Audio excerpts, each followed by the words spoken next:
Friends, मैं सुनील आपका स्वागत करता हूं आज के एक नए सेशन में। तो फ्रेंड्स, आज हम जानेंगे एक नया चैप्टर, शुरुआत करेंगे फ्लेमिंगो बुक की आज के चैप्टर से। और ये हमारा चैप्टर है द लास्ट लेसन।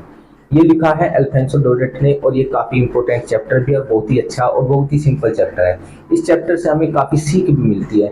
यदि हम बात करते हैं सबसे पहले द लास्ट लेसन जो चैप्टर है, ये हमारे अल्फोंसो डोडेट साहब है। इनका जो जन्म हुआ था 1840 में हुआ था और इनकी डेथ हो गई थी 1897।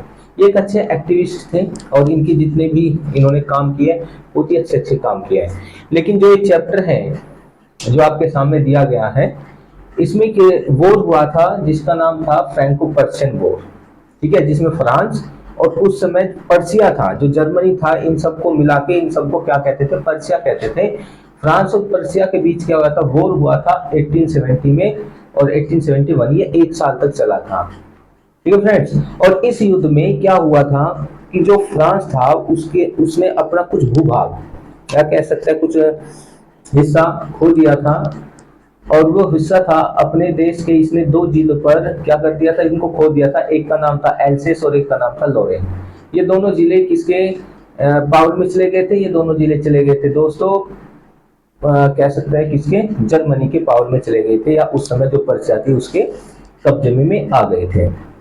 अब इस चैप्टर में जो बताया गया है, ये बताया गया है कि जब एक देश का किसी दूसरे देश पर आक्रमण होता है, अटैक करता है, और अटैक के बाद उस देश की लाइफ कैसी होती है, किस देश के? जिस देश पर आक्रमण किया जाता है, जिसको वो अपने कब्जे में कर लेता है, और उस दिन वहां के जो इंसान होते हैं उनकी मेंटेलिटी पर क्या विचार पड़ता है। तो ये सब, यदि हमें किसी भी देश को बंदी करना है, उस पर शासन करना है, तो सबसे जरूरी होती है उसकी स्कूलिंग। यदि हम उसकी एजुकेशन बदल देंगे, उसकी भाषा बदल देंगे, तो हम उसको बिल्कुल अपने जैसा बना देंगे। तो फ्रेंड्स, आइए समझते हैं। इसमें एक बड़ी अच्छी बात लिखी है, power corrupts but absolute power corrupts absolutely. यहाँ पर कहा है कि यदि सत्ता कह सकते हैं रूलिंग पार्टी, यदि जो सत्ता होती है अगर वो भ्रष्टाचार करती है, क्या होती है? वो करप्ट होती है, भ्रष्ट होती है। लेकिन अगर आप एब्सोल्यूट पावर हो, पावर कैसी हो? मजबूत हो। क्या हो? मजबूत हो पावर, तो वो मजबूती से ही भ्रष्ट भी करती है। यानी कि अगर पावर भी है, सत्ता में अगर पावर भी है, तो वो और भी भयंकर तरीके से क्या करती है? भ्रष्टाचार फैलाती है। तो शुरू करते हैं फ्रेंड्स। इसमें हमारे 2 प्रोटागोनिस्ट दिए गए हैं। पहला जो है वो है हमारा फ्रेंच और सेकंड है हमारा एमएमएल। ये इसके 2 इंपॉर्टेंट कैरेक्टर भी हैं। यदि हम फ्रेंच की बात करें तो फ्रेंच एक सेंसिटिव और ऑनेस्ट स्कूल बॉय है। क्या? सेंसिटिव है, ये भावुक है। भावुक के साथ साथ ये ईमानदार भी है। अब भावुक क्यों है, ईमानदार क्यों है, जैसे जैसे हम इस चैप्टर को एक्सप्लेन करेंगे, समझने की कोशिश करेंगे फ्रेंड्स, आपको हम बताते चलेंगे कि ये भावुक कैसे है। दूसरी बात, ये एक्सेप्ट करता है इसके जितने भी फॉल्ट्स होते हैं, लर्निंग हिज लेसन्स, यानी कि अपने लेसन्स को याद करने के समय इसने जो भी गलतियां की है उन सभी को ये एक्सेप्ट भी करता है। दूसरे प्रोटोगोनिस्ट आते हैं हमारे एमएमएल।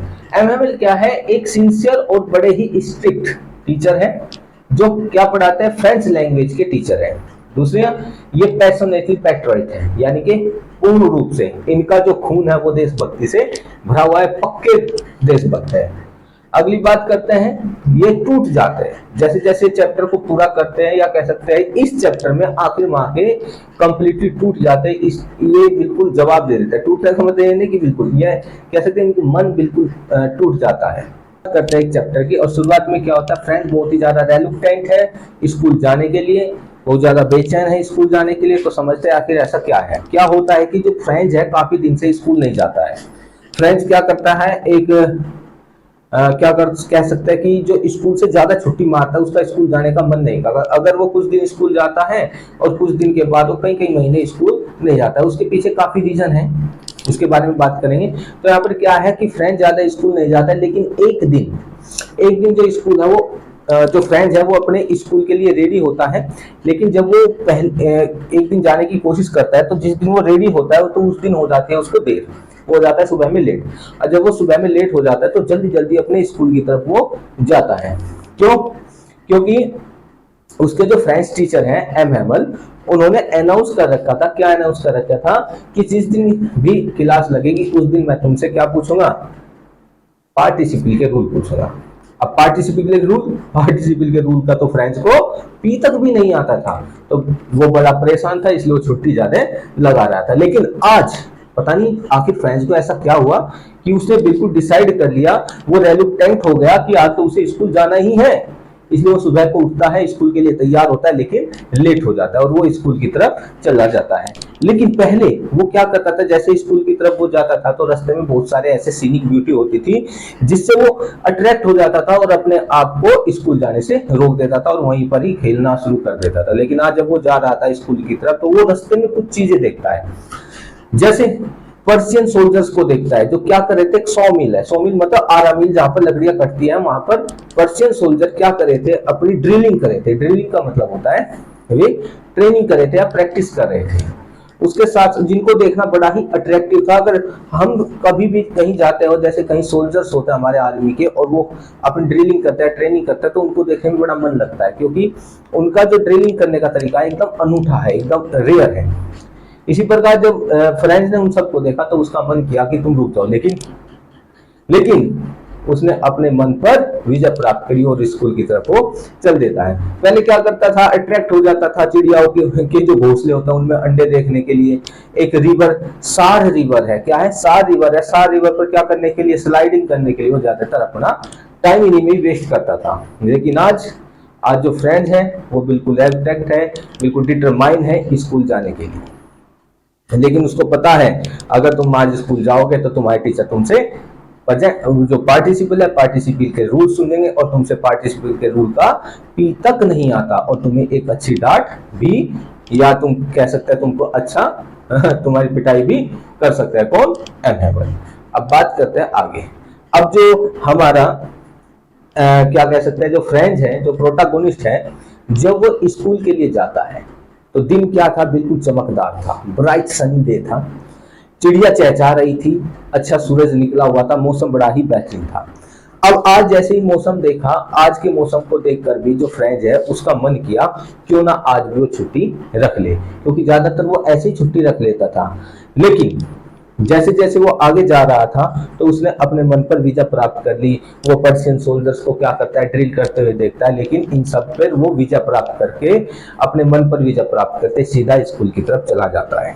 अब क्या करता है, वो गुजरता है टाउन हॉल से। अब टाउन हॉल क्या होता है, एक ऐसी सरकारी बिल्डिंग होती है जहां पर सारे कामकाज किए जाते हैं, जैसे सिविल के कुछ काम होते हैं, कुछ न्यायालय के कोर्ट्स के कुछ काम होते हैं, यानी कि मेनली ज्यादातर जो गवर्नमेंट वर्क होते हैं वो टाउन हॉल में किए जाते हैं। जैसे और पिछले कई सालों से जो टाउन हॉल में क्या था, एक बुलेटिन बोर्ड लगा होता है। बुलेटिन बोर्ड क्या होता है, जैसे स्कूल्स में नोटिस बोर्ड लगे हुए होते हैं, ऐसे ही टाउन हॉल में एक बुलेटिन बोर्ड लगा हुआ था, वहां से सब होकर गुजरते थे, क्योंकि पिछले कई सालों से इस बुलेटिन बोर्ड पर सूखे की खबर, युद्ध में क्या चल रहा है, हार जीत की खबर, ये सारी चीजें आती थी। लेकिन आज टाउन हॉल पर बहुत ज्यादा भीड़ लगी हुई थी, बहुत ज्यादा लोग इकट्ठे थे। जैसे हमारा फ्रेंड जाता है ना टाउन हॉल से होकर गुजरता है तो वहां पर वो देखता है कि टाउन हॉल पर आज इतनी भीड़ क्यों है, दिमाग में घंटी बजते क्यों आज इतनी भीड़ है, लेकिन आखिर इसके पीछे की वजह क्या है। लेकिन फिर भी वो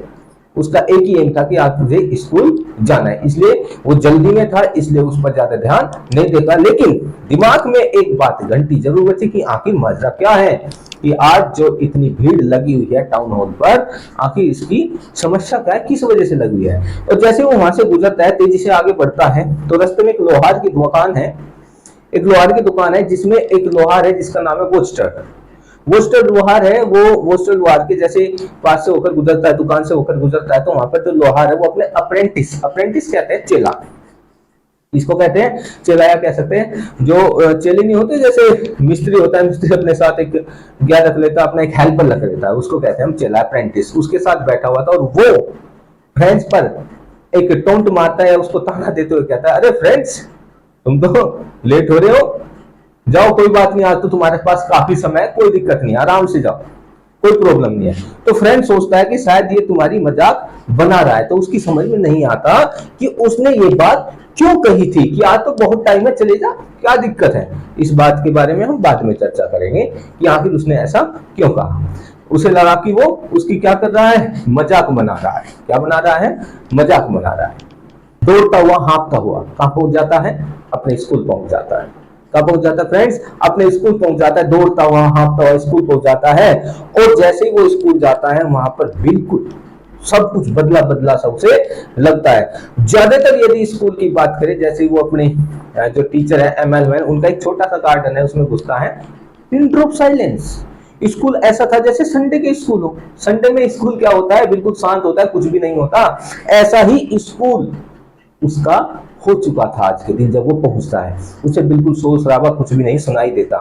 अब वो चुपके से अपने क्लासरूम की तरफ जाता है और खिड़की से झांक कर देखता, अरे सभी आए हुए हैं, मेरे क्लासमेट सभी आए हैं, मैं तो लेट हो गया। और वो सोचता है कि पहले जब मैं लेट हो जाता था, तो जब मैं क्लासरूम में आने की कोशिश करता था तो बड़ा शोर होता था, बेंच का खिसकना, आगे पीछे खिसकना, बच्चों का लगातार लिखना, उनका आवाज, शोर शराबा, इनके बीच वो आराम से आके अपनी बेंच पर बैठ जाता था। लेकिन आज वो सोच रहा था, आज भाई कैसे अंदर जा रहा है? हाँ, तो बड़ी शांति है, अगर मैं अंदर जाऊंगा तो हमारे जो ML साहब है भाई, वे तो हमें पकड़ लेंगे, जो हमारे टीचर है।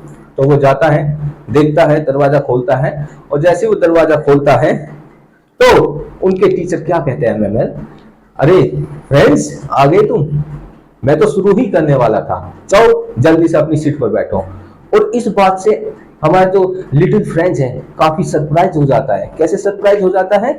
वो सोचने लगता है कि आज हमारे टीचर को आखिर हो क्या गया है, ये कैसी बैकी बैकी सी बातें कर रहे हैं। इतनी देर में तो यहाँ पे लट उठा देते, तैयार कर देते, बिल्कुल सेट कर देते। ठीक है, तो अब यहाँ पर इसकी बात करेंगे। हमने ये क्लियर कर लिया है, अब इसके बारे में समझते हैं कि ML का स्ट्रेंज बिहेवियर कैसे करता है। तो फ्रेंड्स अपनी सीट पर जाके बैठ जाता है चुपचाप, और उसे पता है। और यहाँ पर जो हमारे टीचर हैं, कौन? ML साहब, वे भी हमेशा की तरह आज वे कपड़े नहीं पहन रहे थे जो हमेशा की तरह पहनते हैं। आज बिल्कुल अलग था। ML जो थे उन्होंने एक झालरदार, एक अच्छा सा कपड़ा पहन रखा था, फर वाला कोट।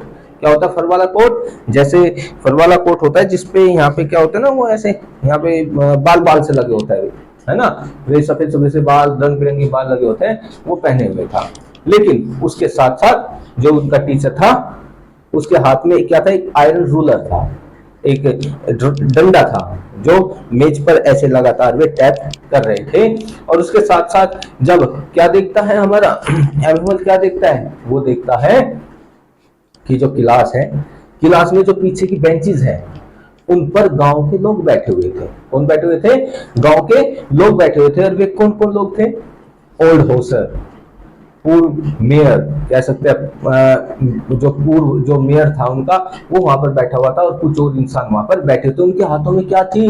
वे अपने पुराने प्राइमर लिए हुए थे। प्राइमर की समझते अब क्या होता है? तुमने देखा होगा फ्रेंड्स, जो नर्सरी में, KG में जो बच्चे पढ़ते हैं, उनकी जो बुक होती है उनको कहते हैं प्राइमर। क्या कहते हैं उनको? प्राइमर कहते हैं। उसमें ABCD, ए का अनार, आ का आम, ये सब कुछ लिखे होते हैं, 1 2 3 4, उसको क्या कहते हैं? वे प्राइमर कहते हैं। तो वे सब वहां पे थे। अब फ्रेंड अपनी सीट पर बैठ जाता है, और भैया उसके मन में मच जाती है चुल। अब चुल क्या मचती है कि भाई ये हो क्या रहा है?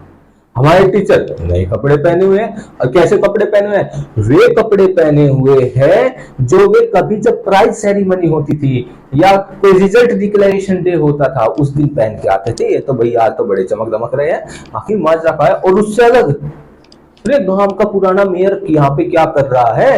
ये बूढ़ा हुसैन यहाँ पे क्या कर रहा है? हद हो गई भाई, ये तो सब यहाँ पर आए हुए हैं, और सब इतने गुमसुम से क्यों दिखाई दे रहे हैं? ये सब इतने चुप क्यों बैठे हुए हैं? उसका तो भाई दिमाग हो गया खराब। अब जो हमारे टीचर है कौन? ML। क्या ये बहुत सारी अनयूजुअल थिंग्स कौन देखता है? हमारा फ्रेंड्स देखता है। तो फ्रेंड्स ये वाला पॉइंट, ये वाला पॉइंट और ये वाला पॉइंट हमने साइड बाय साइड इसको पूरा कर लिया है। अब होता है क्या कि जो हमारे ML है, जो टीचर है, अब ये कहते हैं कि स्टूडेंट्स आज मैं आपको आखिरी सबक दूंगा। क्या कहते हैं? लास्ट लेसन मतलब क्या है? आखिरी सीख, या कह सकते हैं आखिरी सबक। मैं आज आपको आखिरी सबक दूंगा, या मेरा आज का आखिरी लेसन होगा। और इस बात को सुनते ही, आखिरी लेसन क्यों होगा? भाई सठिया तो नहीं गया हमारा टीचर एम हेमल, क्या हो गया इसको, ये क्यों ऐसी बात कर रहा है, बैकी बैकी सी, सर पे चोट तो नहीं लग गई इसको। तो बस ये सारी बातें सोच रहा है, ऐसा कुछ नहीं सोच रहा होता वो, ये सब ऐसे ही मैंने कह दिया, लेकिन सच में जो हमारा फ्रेंड है वो सोच रहा होता है आखिर ये ऐसी बातें क्यों कर रहे हैं। तो टीचर कहता है कि भाई आज 12 बजे के बाद देश के दो हिस्से हैं, एक है एल्सेस एक है लोरे। अभी जो कहानी हम पर समझ रहे हैं ये है एल्सेस की, इसकी एल्सेस की कहानी है, और इस एल्सेस की स्टोरी में ही तो है ये सब कुछ। अगर एल्सेस में ऐसा हो रहा है तो लोरेन में भी ऐसा ही हो रहा होगा जैसा एल्सेस में हो रहा है। तो कहता है कि जो जर्मनी है आज 12 बजे के बाद यहाँ पर कंप्लीटली जर्मनी का शासन शुरू हो जाएगा। कल यहाँ पर क्या होगा, एक नए फ्रेंच टीचर और जर्मनी के जर्मन टीचर आ जाएंगे और वो यहाँ पर पढ़ाना शुरू कर देंगे, क्योंकि हमारे देश पर कब्जा किसका हो चुका है, हमारे देश के इन दो जिलों पर जो अब हमारे नहीं रहे, ये हो गए जर्मनी के। और ये जैसे ही सुनता है, ये जैसे ही बात किसके, फ्रेंच के कानों में गिरती है, फ्रेंच बावला हो उठता है। फ्रेंच को लगता है कि मानो सब कुछ खत्म हो गया। फ्रेंच रोने को होता है, बड़ा भावुक हो जाता है। क्या हो जाता है, बड़ा भावुक हो जाता है। फ्रेंच परेशान हो जाता है, सोचने लगता है अब क्या होगा। अचानक से उसे अपनी पुरानी सारी गलतियां याद आने लगती है कि मैं तो बड़ा बेवकूफ था, मैं तो जो सार नदी पर जाके स्लाइड करता था, चिड़ियाओं के अंडों के पीछे भागने लगता था, ये तो मैंने बड़ा गलत किया। अब मैं कभी अपनी फ्रेंच लैंग्वेज सीख नहीं पाऊंगा, मैं कभी सेंटेंस बनाने नहीं सीख पाऊंगा, ये क्या हो गया मेरे साथ। ये बुक जो कभी उसको बोझ लगती थी आज उसे बड़े अपने ओल्ड फ्रेंड्स लगने लगी है। अरे ये तो मेरी ओल्ड फ्रेंड्स है, मैं इनसे फिर कभी नहीं मिल पाऊंगा, ये तो बड़ा बुरा हुआ। ऐसे ही सोचने लगता है और फिर अपने टीचर को देखता है, मेरे बेचारे टीचर। आज मुझे अपने टीचर बेचारा लग रहा था, बड़ा ही पुअर सा लग रहा था, पुअर मतलब बेचारा, हेल्पलेस सा लग रहा था। सोच रहा था कि आखिर ये ऐसे कैसे हो गया, अब हम कैसे सीख पाएंगे। और जैसे ये सब चीजें वो सोच रहा था तभी उसको आवाज सुनाई देती है, फ्रेंड्स फ्रेंड्स फ्रेंड। तो अचानक से देखता है, शॉक्ड हो जाता है कि उसका नाम भूल रहा है। तो खड़ा हो जाता है और टीचर उससे कहते हैं, भाई फ्रेंड्स मैंने तुमसे कहा था पार्टिसिपल के रूल के बारे में पूछूंगा। तो टीचर कहते हैं उससे कि पार्टिसिपल के रूल बताओ। अब वो सोचता है कि मैं एक झटके में, फ्रेंच का सोचता है एक झटके में आज मैं पार्टिसिपल का रूल बता दूं, लेकिन क्या करे, जैसे ही वो पार्टिसिपल का पी बोलता है तो वहीं पर ही रुक जाता है, उसकी पी निकल जाती है जैसे ही वो पार्टिसिपल का पी बोलता है। हो गया काम उसका, बस शर्म से लाल उसका चेहरा, बिल्कुल ऐसे अपनी बेंच को ऐसे पकड़ के खड़ा है, बिल्कुल चेहरा उसका लाल हो जाता है। लेकिन एम हेमल क्या कहते हैं, एम हेमल कहते हैं, फ्रेंच आज मैं तुझे कुछ नहीं कहूंगा, कोई बात नहीं, क्योंकि आज लास्ट लेसन है। अरे आज क्या कहूं तुझे, चल कोई बात नहीं, जो इसमें तेरी गलती नहीं है, इसमें तो बहुत सौ की गलती है, ये तेरा कोई ऐसा कोई दिक्कत की बात नहीं है, चलो ठीक है तुमने ऐसा कर दिया, कोई बात नहीं। तो कहता है फ्रेंच से कि भैया आज जो तुम पार्टिसिपल के बारे में नहीं बताया, इसमें तुम्हारा फॉल्ट नहीं है, इसमें फॉल्ट मेरा भी है और तुम्हारे पेरेंट्स का भी है। अब मेरे फॉल्ट्स कैसे हैं, वो कहता है देख भाई बात है ऐसी, जब मेरा मन करता था कहीं आउटिंग पर जाने का तो मैं क्या करता था, मैं करता ऐसा था कि जब मेरा मन करता था कहीं आउटिंग पे जाने का तो मैं तुम्हारी छुट्टियां कर देता था कि नहीं कर देता था कि भाई चलो आज तुम जाओ, आज मेरा आउटिंग जाने का, जब फिशिंग के लिए मेरा मन करता था जाने का। और कई बार तो मैं तुमसे अपने गार्डन के जो पॉट्स है, जो गमले के, उनसे पानी नहीं दिलवाता था। ये तो सही मेरी गलतियां। तुम्हारी गलतियां क्या है कि जो तुम्हारे पेरेंट्स है उनकी प्रॉब्लम ये है कि वे सोचते हैं कि कोई बात नहीं, आज नहीं सीखेगा कल सीख लेगा, आज नहीं सीखेगा कल सीख लेगा, आज का काम कल पर डाल देते हैं। यही तो मेन प्रॉब्लम है कि आज का काम कल पर डाल देते हैं। और दूसरी मेन प्रॉब्लम क्या है कि वे अपने बच्चों को थोड़े से एक्स्ट्रा पैसे उन्हें काम करने से मिल जाते हैं, वे अपने बच्चों को अपना पार्टनर बना लेते हैं कि ये भी हमारे साथ काम करेगा, इतना पढ़ेगा, इतना तो काम करके कुछ ना कुछ कमाई लेगा। ऐसा उनकी सोच थी, जिसके कारण आज ये दिन आ गया देखो, और हम कहां से कहां आ गए हैं। तो यहाँ पर एम हेमल साहब क्या कहते हैं कि हमारी जो सबसे बड़ी प्रॉब्लम है एल्सेस की, और यहाँ पर जो एल्सेस हमारा वर्ड है, जो एल्सेस वर्ड दिया गया है, ये हमारा एक फेमिनिन वर्ड है। क्या है, फेमिनिन। क्या है हमारे फेमिनिन वर्ड है, यानी कि सी है ये हमारा। तो ये क्या कहता है, अब देखो एल्सेस का क्या हाल हो गया है, एल्सेस का क्या हाल हो गया, क्योंकि एल्सेस के लोगों को काम को पेंडिंग में डालना आता है कि आज अरे कल सीख लेंगे, बहुत समय है कल सीख लेंगे, और आज देखो हम कहां से कहां आ गए हैं। अभी कहते हैं कि यदि हम बात करते हैं, अब यहां पर क्या पढ़ाई जाएगी, जर्मन पढ़ाई जाएगी। क्या पढ़ाई जाएगी, जर्मन, क्योंकि बर्लिन से ऑर्डर आया है। कहां से आते, जर्मनी की राजधानी है बर्लिन, कैपिटल ऑफ जर्मनी क्या है, बर्लिन। अब बर्लिन से ऑर्डर आया है कि कल से जो ये दो जिले हैं एल्सेस और लोरेन, यहाँ पर जर्मन पढ़ाई जाएगी। और जब वो ये सब बातें कर रहा होता है तो उसे पता चलता है कि ऊपर उसकी बहन भी तो रहती है ना वहां पर, जो ऊपर के कमरे में थी, वो क्या कर रही थी, सामान की पैकिंग कर रही थी, जो उसको आसानी से दिखाई दे रही थी। और वहां पर जो वे विलेज पीपल वहां पर आए हुए थे, कौन आए हुए थे, वे विलेज पीपल वहां पर आए हुए थे, वे एम हैमल की 40 साल की जो निस्वार्थ सेवा थी, क्या थी एम हैमल की 40 साल की निस्वार्थ सेवा थी, और जो उनकी मदर टंग थी फ्रेंच, उसको सम्मान देने के लिए वहां पर इकट्ठे हुए थे, और सभी बड़े दुखी भी थे। तो हमने इसको भी कर लिया है और इसको भी कर लिया है। कैसे एम हैमल अपने आप को और एल्सेस के लोगों को क्रिटिसाइज करता है, ये दोनों बातें हमने समझ ली है। अब बात करते हैं इंपोर्टेंस ऑफ मदर टंग की। तो यहाँ पर जो एम हैमल है वे कहते हैं कि मातृभाषा की इंपोर्टेंस क्या है। तो यहाँ पर एम हैमल उन्हें समझाते हुए कहते हैं ये तो भाई आज का दिन है, आज के बाद फिर तो भाई हमें मिलना है ही नहीं। अब देखो भाई क्या होता है, वे कहते हैं भाई, लेकिन मैं तो एक बात कहना चाहता हूं, एमएमएल क्या कहते हैं कि मदर, वे फ्रेंच लैंग्वेज के बारे में क्या कहते हैं कि जो फ्रेंच लैंग्वेज है इस संसार की सबसे खूबसूरत लैंग्वेज है। क्या कहते हैं, फ्रेंच लैंग्वेज जो है वो इस संसार की सबसे खूबसूरत लैंग्वेज है। और वो ये भी कहते हैं कि जब तक हम अपनी लैंग्वेज को संभाले रखते हैं या अपनी लैंग्वेज को जिंदा रखते हैं, तब तक हम गुलाम नहीं हो सकते, हमारे पास अपनी आजादी की जरूरत रहती है। ऐसा क्यों कहा उन्होंने ऐसा इसलिए कहा कि जो ये जर्मन है, जो ये जर्मन लैंग्वेज है, हम कब तक जर्मन नहीं कहला सकते, जब तक हम उनकी लैंग्वेज नहीं बोलते। और जैसे ही हम उनकी लैंग्वेज बोलना शुरू कर देंगे तो वो भी हमें क्या कहेंगे, जर्मन कहेंगे। क्या कहेंगे, जर्मन कहेंगे। और जैसे ही, तो यहाँ पर यही बात की गई है, जैसे फ्रेंच वाले लोग फ्रेंच को छोड़कर जर्मन भाषा बोलने लगेंगे तो उनको फ्रेंच कौन कहेगा, उनको फ्रांसीसी कौन कहेगा, कोई नहीं कहेगा। इसलिए यहाँ पर कहा गया कि जितने देर तक हम अपनी या जितने दिनों तक हम अपनी भाषा को बचाए रख सकते हैं तो हम फ्रेंच है, नहीं तो जर्मन। जैसे कि इंडिया वाले हैं भाई, हमारी भाषा इधर इस क्षेत्र की क्या है, नॉर्थ इंडिया की हिंदी है। अब हम हिंदी यहाँ पर क्या हो जाए, गुलाम हो जाए हम चीन के, एक सेकंड मानने की बात है, ऐसा तो हो नहीं सकता।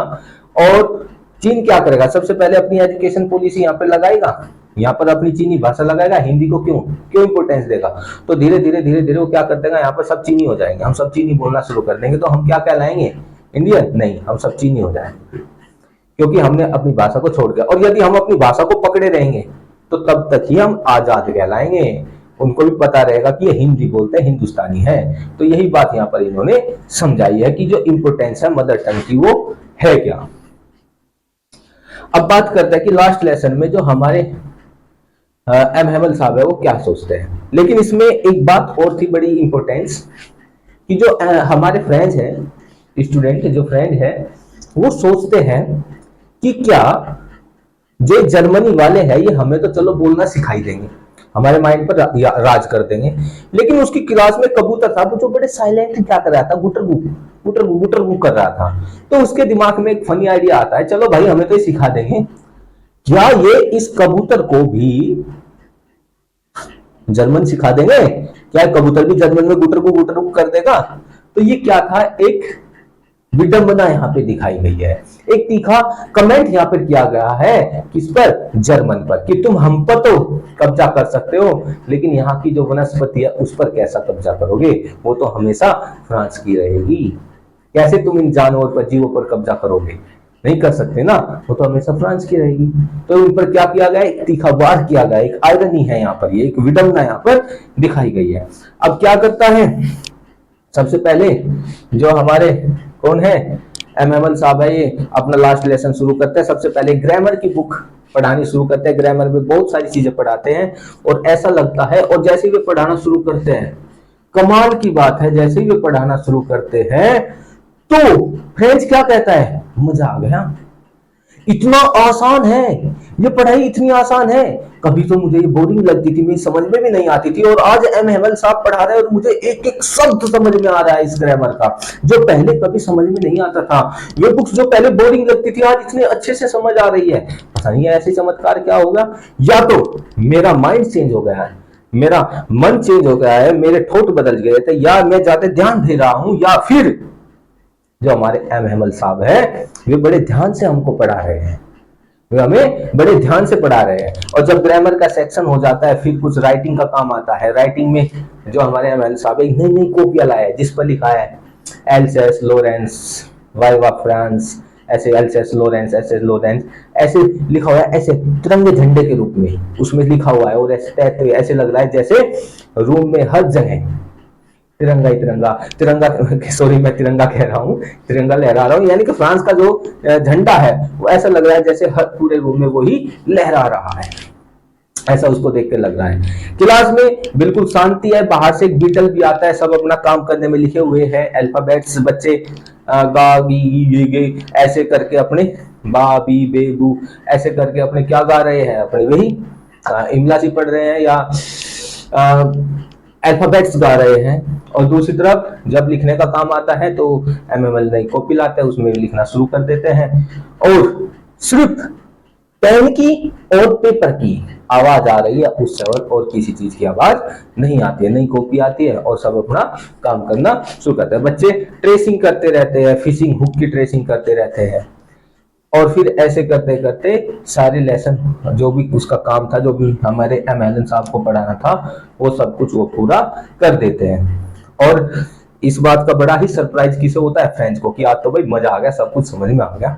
लेकिन इसके साथ साथ जब वो लिखाई का काम कर रहे थे तो जो हमारा फ्रेंड है वो बार बार अपने टीचर की तरफ देख रहा था। क्या देख रहा था कि एम हेमल साहब चेयर पर बैठ गए हैं, चेयर पर बैठने के बाद वे हर चीज को जो उनके सामने रखी है बड़े ध्यान से देख रहे थे, मानो ऐसा लग रहा था जैसे वे इन सब चीजों को अपने मन में बसा लेना चाहते हो, इन सब की छवि अपने मन में बसा लेना चाहते हो, इमेज को अपने मन में सेट कर लेना चाहते हो, क्योंकि शायद फिर कभी तो यहाँ पर आने का मौका ही नहीं मिलेगा, क्योंकि कल उन्हें यहाँ से इस देश को छोड़कर जाना है। क्यों इस देश को, क्योंकि अब तो जर्मनी हो गया, इस देश को छोड़कर जाना है। तो सब कुछ देख रहे थे। तो अब हो जाता है भाई हमारा फ्रेंड्स जो लेसन था, जो काम था, वो काम इसने पूरा कर दिया। अब फाइनल गुड बाय आती है। अब क्या होता है, एम हेमल अब मोशनलेस थे, वे बैठ जाते हैं बिल्कुल शांत खड़े, और बैठने के बाद क्या होता है, क्योंकि क्लास का अब जो सीन था आखिर में आते आते बिल्कुल सीरियस हो गया था, सभी की आंखों में आंसू आ चुके थे, क्योंकि 40 साल से एम हेमल भी था यहाँ पर, और एम हेमल भी बड़ा सीरियस हो गया था, भावुक हो गया था, इमोशनल हो गया था, सबकी आंखों में आंसू थे। पढ़ तो रहे थे लेकिन पढ़ने के साथ साथ आंखों से आंसू उनके निकल रहे थे, क्योंकि उन्हें पता है देश खोने का गम क्या था। और सबसे बड़ी बात कि पहले वे फ्रेंच थे और आज वे जर्मन है, उनको जर्मन सिखाई जाएगी, उनके जबरदस्ती जर्मन उनको कहा जाएगा 40 साल से। और आखिर में क्या होता है, हिस्ट्री का एक चैप्टर आता है, उसकी बात करने के बाद फिर सही 12 बजे, सही 12 o'clock घंटा बजता है, और उधर जो भगवान की पूजा वे करनी अपनी शुरू कर देते हैं। कौन, जर्मन वाले क्या करने लगते हैं, अपने भगवान की पूजा वे करनी शुरू कर देते हैं। और फिर मार्च शुरू हो जाती है, परेड शुरू हो जाती है, और वहां पर बैंड बाजे के साथ वे आना शुरू कर देता है, ये दिखाना शुरू कर देता है, मार्चिंग शुरू कर देता है, आगे बढ़ना वे शुरू कर देता है। और इसी के साथ जो हमारे एम हेमल है वे क्या करते हैं, वे कुछ कह नहीं पाते, खड़े होकर कुछ कहने की कोशिश करते हैं, लेकिन इतने भावुक हो जाते हैं वे कुछ कह नहीं पाते, और जितनी भी उनमें ताकत थी वे टूट जाते हैं बिल्कुल। हमने कहा था ना कि फाइनल में टूट जाते हैं, वे एंड में टूट जाते हैं, जो फाइनल गुड बाय होती है, तो वे क्या करते हैं, खड़े हो जाते हैं पूरी मेहनत के साथ, पूरी जोश के साथ, जितना भी उनके अंदर था सब लेते हैं, लेकिन भावुक हो जाते थे बेचारे, अंदर से टूट गए थे। और टूटने के बाद क्या करते हैं, अपना खड़े हो जाते हैं, और खड़े होकर वे बोर्ड पर एक चौक का पीस उठाते हैं और लिख देते हैं। क्या लिख देते हैं फ्रेंड्स, वे लिख देते हैं वी विल फ्रांस, ये लिख देते हैं। लॉन्ग लिव फ्रांस, जिसका मतलब क्या होता है? Long live France, long live France, ये इसका मतलब होता है। क्या कहना चाहता है वे? ये कहना चाहते हैं कि फ्रांस हमेशा अमर रहे, फ्रांस हमेशा अमर रहे। ये बात वे अपने मुंह से कहना चाहते हैं, लेकिन उनका गला रुंध जाता है, दुख से वे भर जाता है, आंखों से आंसू आने वाले होते हैं किसी भी सेकंड, वे बोल नहीं पाते। और इसको लिखकर बस वे क्या करते हैं? ऐसे ऐसे लिखकर वे बस अपने आप को ऐसे टेक लगा लेते हैं और एक हाथ से कहते हैं you may go, class is dismissed. और इसी के साथ फ्रेंड्स आपका चैप्टर भी डिसमिस हो गया है। तो यहां तक अगर फ्रेंड्स आपको हमारा ये एक्सप्लेनेशन अच्छा लगा हो तो मैं कहना चाहूंगा कि वीडियो को लाइक करें, शेयर करें और चैनल को सब्सक्राइब भी करें। अभी खत्म नहीं हुआ है दोस्तों, अभी हम इसकी थीम के बारे में भी बात करेंगे, इसके टाइटल के बारे में भी बात करें और इसके मैसेज के बारे में भी बात करेंगे। तो लिंग्विस्टिक चाइनीज क्या है? चाइनीज क्या होता है? एक डिवोशन होता है। या तो आप किसी के फेवर में लेते हो डिवोशन, या किसी के अगेंस्ट जाते हो। अभी हमने कहा था चाइनीज क्या होता है? बाह्य सुंदरता भी होती है और उसका विरोध भी आप कर सकते हो, क्योंकि ये चाइनीज का क्या होता है? एक डिवोशन होता है अगेंस्ट या उसके फेवर में। किसके फेवर में? Something just based on what you feel, मतलब वो चीजें जो आप फील करते हो, ना कि मतलब किसके ऊपर डिपेंड करता है? जो चीजें आप फील करते हो, ना कि ये जरूरी नहीं है कि आप उसके बारे में जानते क्या हो, बस फीलिंग की बात है कि आप फील क्या करते हैं, ये नहीं कि आप उसके बारे में जानते क्या है। इसलिए जो लिंग्विस्टिक चाइनीज्म होता है वो एक ऐसा आइडिया है कि एक लैंग्वेज को क्या माना जाता है? दूसरी लैंग्वेज से सुपीरियर माना जाता है। क्या माना जाता है? एक लैंग्वेज को दूसरी लैंग्वेज से सुपीरियर माना जाता है। तो जब एक लैंग्वेज दूसरे से सुपीरियर हुई तो दूसरे वाले भी तो ये मानेंगे ना कि हमारी लैंग्वेज इनकी लैंग्वेज से सुपीरियर है। जैसे यहाँ पर बताया गया है, लिंग्विस्टिक चाइनीज दिखाया गया है कि जो हमारे एनहेमल है, उन्होंने क्या कहा है कि जो फ्रेंच है वो दुनिया की सबसे सुंदर और सबसे अच्छी लैंग्वेज है उनके अकॉर्डिंग। लेकिन अगर जर्मन वालों से पूछे तो कहेंगे जर्मन दुनिया की सबसे अच्छी और सबसे प्यारी लैंग्वेज है। तो इसको एक लैंग्वेज को दूसरी लैंग्वेज से सुपीरियर मानना बस फीलिंग के अकॉर्डिंग, क्या कि एक इंसान क्या फील करता है, ये नहीं कि वे समझते क्या, उसके बारे में जानते क्या है। और एक लैंग्वेज कौन सी? लैंग्वेज वो हो जो किसकी हो? रूलिंग पार्टी की हो। अगर लैंग्वेज किसकी हो? रूलिंग पार्टी को, फिर तो सोने पे सुहागा, फिर तो सब कुछ है ना कि हाँ सब कुछ एकदम बेहतरीन, फिर तो लैंग्वेज बेहतरीन, सारी चीजें बेहतरीन। ठीक है फ्रेंड्स, तो लिंग्विस्टिक चाइनीज रेफर करता है एक लैंग्वेज का दूसरी लैंग्वेज पर थोपना, ठीक है, कि हाँ हमारी लैंग्वेज अच्छी है। तो जो कल्चर, और यदि बात करें लैंग्वेज होती क्या है? एक कल्चरल आइडेंटिटी होती है किसी भी नेशन की, उसकी विरासत होती है। और जो लैंग्वेज है वो प्राइड होता है किसी भी राष्ट्र का। और इस लास्ट लेसन जो है इसमें एक बर्निंग क्वेश्चन उठता है, जो हमने पहले भी बात की थी, जो लिटिल फ्रेंच में क्या था कि क्या ये कौन जर्मन जो पिजन्स है उनको भी जर्मन सिखा देंगे, उनको भी क्या जर्मन सिखा देंगे? तो ये कहते हैं ये होता है लिंग्विस्टिक चाइनीज, यानी कि एक भाषा को दूसरी भाषा से ज्यादा महत्व देना। अब आता है इसकी समथिंग क्या कहती है कि जो एटीट्यूड है किसका? स्टूडेंट्स का और टीचर्स का, किसके प्रति? एजुकेशन के प्रति या अपनी लर्निंग और टीचिंग के प्रति। तो हमने इसमें देखा है कि स्टूडेंट्स के साथ साथ टीचर्स भी लापरवाह हैं। वे भी क्या है? लापरवाह है। स्टूडेंट्स स्कूल से बंक मारते हैं और टीचर्स खुद स्कूल से बंक मारते हैं। वे भी, उनको जरूरत पड़ गई छुट्टी कर दी, उनका मन किया चलो आज फिशिंग पे जाते हैं तो छुट्टी कर दी। बच्चों का तो मन करता ही है, बच्चों का कहाँ आने का मन करता है, उनको तो जबरदस्ती भेजते हैं। तो भैया दोनों का मन नहीं किया इसमें, इसलिए हालत हो गई। मैसेज की बात करते हैं तो इसमें मैसेज बताया गया है कि हाउ पीपल फील, कि इंसान कैसा महसूस करता है जब उसकी लैंग्वेज उससे छीन ली जाती है। जब वे खुद की लैंग्वेज ही लर्न नहीं कर पाते तो उनको कैसा फील होता है, और वो इस चैप्टर में बड़े अच्छे से बताया गया है। तो फ्रेंड्स इसलिए हमें कभी भी अपना आज का काम कल पे नहीं छोड़ना चाहिए, स्कूल से छुट्टी नहीं लेनी चाहिए, डेली स्कूल में आना चाहिए, पढ़ना चाहिए, अपनी लैंग्वेज को समझना चाहिए, अपनी लैंग्वेज को कभी भी कम नहीं आंकना चाहिए। फ्रेंड्स इसी के साथ अब हम बात करेंगे किसकी? जस्टिफिकेशन ऑफ टाइटल, क्योंकि काफी इंपॉर्टेंट होता है, पूछ लेते हैं कि क्या है जो टाइटल दिया है लास्ट लेसन, क्या ये सच में सही है। तो आइए इसके बारे में जानते हैं। अब फ्रेंड्स जो स्टोरी है, ये लास्ट लेसन की जो स्टोरी है, इस स्टोरी में बड़े अच्छे तरीके से एक बात को बताया गया, हाईलाइट किया गया ह्यूमन की टेंडेंसी को। जो ह्यूमन टेंडेंसी होती है वो हमेशा से एक ही है, ह्यूमन टेंडेंसी हमेशा एक ही है। क्या है? आज का काम कल पे डालना, कि हमारे पास काफी समय है, कल कर लेंगे, कल कर लेंगे, और कल कभी नहीं आता। और कल जब आता है वो ऐसा आता है जैसा लास्ट लेसन में आया। क्या आया? जैसा लास्ट लेसन में आया कि आज कर लेंगे, कल कर लेंगे। और जो फैक्ट है, अब हमें तो पता ही है ना, जिंदगी का चेंज ही जिंदगी का नाम है, परिवर्तन ही जिंदगी का नाम है, और परिवर्तन होता रहता है। लेकिन यहाँ के एल्सेस के, लोरेन के इंसान कैसे थे? वे आज का काम कल पे डालते थे। वे इंपोर्टेंस किसको ज्यादा दे रहे थे? अपने काम को। आइए भाई अपना काम कर लेते हैं, छोड़ो ये पढ़ाई वढ़ाई तो होते रही, आज नहीं तो कल सीख लेगा, क्या बिगड़ गया। तो वो ऐसे इसको छोड़ देते थे और इंपोर्टेंस देते थे अपने वर्क पर, अपने बच्चों को भी उसके साथ लगा देते थे। और उसका नतीजा क्या हुआ? जर्मनी से क्या आ गया? ऑर्डर आ गया बर्लिन से कि कल से क्या हो जाएगी? जर्मन लैंग्वेज कंपलसरी हो जाएगी। अब बेचारे से फ्रेंच नहीं आती, जर्मन कहां से सीखेंगे? अगर फ्रेंच सीखी होगी जर्मन भी सीखेंगे, लेकिन जर्मन सीखनी पड़ेगी, जर्मन सीखनी पड़ेगी। क्योंकि जो उनके भाई है, भाई तो कह नहीं सकते, जो उनके दुश्मन देश के इंसान है, जिनके बीच में भी रहेंगे, जब ये उन स्कूलों में पढ़ेंगे तो इनकी मजाक ली जाएगी, है फ्रेंच तो तेरे से आती नहीं, जर्मन सीखेगा, है अपनी भाषा में तो तुझसे कुछ होता नहीं, हमारी भाषा में सीखेगा। तो एक उत्पीड़न होगा, एक चाउनिज्म आएगा इस चीज में।